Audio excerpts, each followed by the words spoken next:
Tomorrow will mark the 100th day of President Trump's second term in office. It comes on the heels of the administration's immigration crackdown, looming trade wars amid tariff turmoil, and a steady decline in approval rating. We've seen the administration rocked by Signalgate, a massive blowup in the Oval Office with Ukraine President Volodymyr Zelensky, and Trump's so-called Liberation Day ramping up recession fears.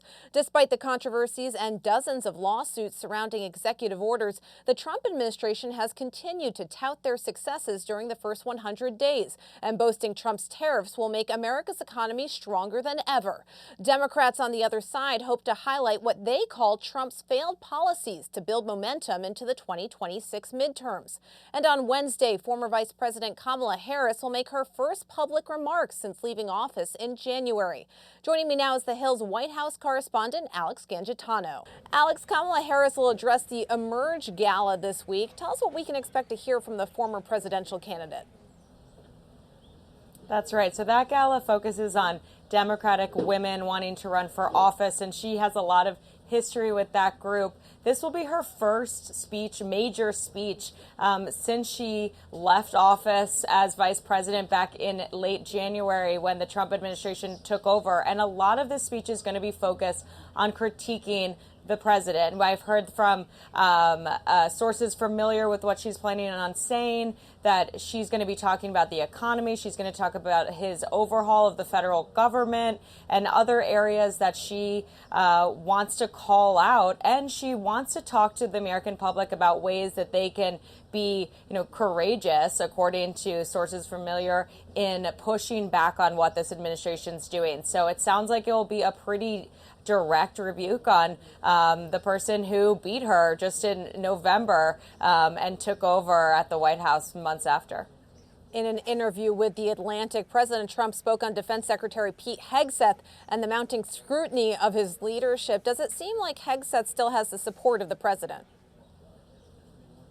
Yeah, according to that Atlantic interview, the president said, he has some things he has to sort out, but that the president has spoken directly with Hegseth and still seemed to express confidence that he can continue on with his role. So right now, the White House still has his back. The president still has his back.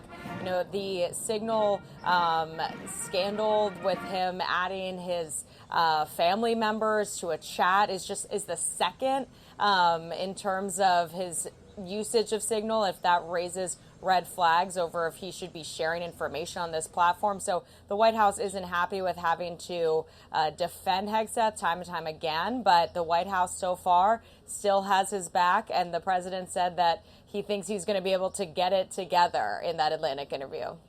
Tomorrow will mark President Trump's first 100 days in office. What accomplishments is his administration touting over the coming days? Yeah, so just this morning, Borders Czar Tom Homan spoke to the media about the immigration executive orders and deportations that this administration has taken on since January 20th. That's been a lot of what their focus has been, and they're really touting their work there.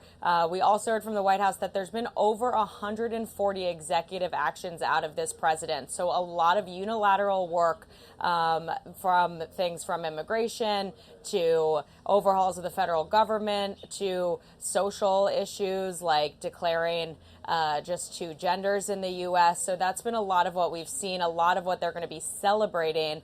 And then the work on tariffs. Tomorrow we'll hear from Treasury Secretary Scott Bessent in another briefing during which he's going to talk about how the president's trade agenda is a success for them. Thank you, Alex Gangitano. Thank you.